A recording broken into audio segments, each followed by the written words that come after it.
What is up? Welcome to the channel, or if you're returning, welcome back. Today we are discussing the new Hops Pokemon that have been revealed from the Journey Together set.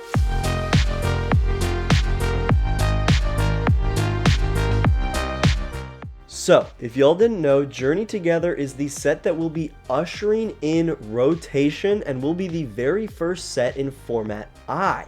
It will be released in the US March 28th and will be legal to play April 14th. Now, this set has a lot of buzz around it due to the return of Trainers Pokemon. Now, Trainers Pokemon were first released back in the set's Gym Heroes and Gym Challenge from 2000. Trainers or Owners Pokemon have been featured multiple times in the TCG since, usually popping up every few years in many different forms. But I believe the last time we saw this was with the Team Plasma Pokemon from the Plasma sets of Black and White back in 2013. Now, these were not technically Trainers Pokemon, but they pretty much were, so we're counting it. There is speculation that because Pokemon is not releasing a video game this year, they are really trying to push Prismatic Evolutions and Journey Together to up their popularity and make sure they continue to make more than enough money off of us. But to be honest, their plan is completely working, with Prismatic Evolutions being a nightmare to get a hold of, and the Journey Together Pokemon Center ETBs somehow sold out quicker than Prismatic Evolutions, so we know it's not going to get any better. Alright, enough about that. I clearly have some pent-up frustration towards Pokemon. However, let's talk about what I believe to be the most impactful trainers cards that are coming from Journey Together Hops Pokemon. And before we even look at their attackers, let's break down the extremely important trainers and supporting Pokemon that I believe will really set Hop apart. Starting off, we have Hop's Bag, which is literally just a Buddy Buddy Poffin except for any of Hop's basic Pokemon. This is extreme efficiency in getting your basics down. And then we have Hop's Choice Band, which not only decreases the attack cost of the Hops Pokemon that this card is attached to by one colorless energy, but it also adds 30 damage to their attack output. That is utterly insane. When I first read this card, I assumed that it would take away the one colorless energy from the attack cost, but it would also decrease your damage output by 30. But no, of course not. It couldn't be like a double colorless energy. No, it adds 30 damage to your output, which is so crazy, especially if you have this next card down on the board. So the Stadium Postwick is unfair. If it's in play, all Hops Pokemon can hit for another 30 damage. So if you're doing quick maths, if you have the Choice Band and Postwick in play, that Hops Pokemon is now hitting for 60 more damage. But wait, there's more. Hops Snorlax has an ability that when it's in play, all of your Hops Pokemon can hit for, you guessed it, another 30 damage. That's 90. That's 90 total if all of these three cards are in play. 90 extra damage. That's game-changing. Now, thank God this ability can't stack, because that would be just ridiculous.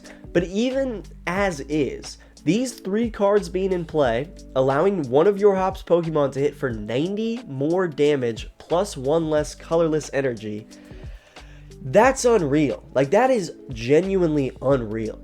So, the Hop deck clearly has an insane amount of supporting Pokemon and trainers. However, let's talk about the actual attackers that we can use, starting with Hops Zacian. So, Hops Zacian EX, along with being a very cool special illustration rare, will likely be one of the more popular attackers to come out of Journey Together, and very well could be paired with Archaludon to get our energies onto the Zacian. Its first attack is not bad, especially if your opponent is playing Budew. We can hit the active for 30 and one of our opponent's benched Pokemon for 30. Now, that's if we don't have any of the damage boosting cards in play. If they all are in play, we're now hitting for 120 to the active and 30 to the bench, which is more significant. But its second attack is likely the big draw here. Brave Slash can hit for 240 damage, however, Zacian cannot use this attack 2 turns in a row. Now, this attack does have that intimidating energy requirement. However, with a Hop's Choice Band, that energy requirement is now just 3 steel energies and hits for 270 damage. If, say, you got Postwick and Snorlax in play, that's now hitting for a whopping 330 damage, which just so happens to be exactly enough to take out Charizard and Dragapult, 2 big players in the game. So yeah, Zacian is absolutely nasty, but it isn't the only attacker that Hop has. Real quick, let's talk about a very funny Hop attacker in Hop's Cramorant, which can hit for 120 damage for just a colorless energy if your opponent has exactly 3 or 4 prize cards remaining. So they very specifically limited this card because without that condition, this card would be insanely OP. However, it is still a very effective mid-game attacker, hitting for up to 210 damage with 0 energies, as long as all 3 damage boosters are in play, and of course, if your opponent has 3 or 4 prize cards remaining. There's also a Hop's Corviknight that can deal 50 damage to the active and 50 damage to the bench, and its second attack can hit for 150 and make it so that the Corviknight takes 60 less damage during your next turn. Of course, if you have all the damage boosters in play, that damage output could be up to 140 for the first attack and 240 for the second attack. Our last potential attacker is Hop's Sandaconda, which is a bit of a trapper, as its first attack makes it so that our opponent's active Pokemon cannot retreat during their next turn.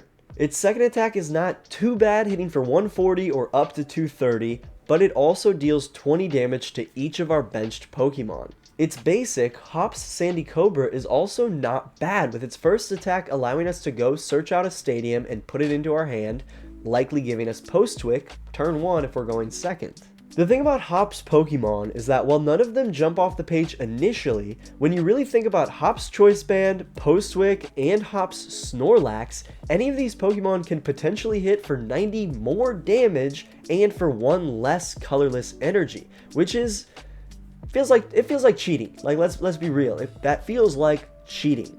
Oh yeah, and if that wasn't enough, it also has a free Gust Pokemon in Hop's Dubwool, whose ability states that when this Pokemon is evolved, you may choose one of your opponent's benched Pokemon and just bring him into the active, which is that's just unfair. That's just unfair.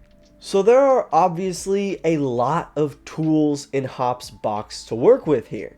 However, we are going to have to wait and see if players can figure out how to efficiently make this deck work with so many moving pieces. I am so excited for this set to come out, and I will definitely be coming out with a video on a Hop's Pokemon deck once we get more access to proxies and online play and all that fun stuff. Let me know which trainer's Pokemon you're the most excited for, and I will be covering N's Pokemon next, as that deck looks incredibly intriguing. Thank you so much for watching. If you enjoyed this video, consider dropping a little like or subscribe, or hell, maybe even hit that notification bell. I don't know. It genuinely means the world to me. Like, I love making these videos, and I thank you guys so much for all the engagement and everything. I hope you enjoyed this video. I hope you have an absolutely fantastic day, and I will see you guys next time.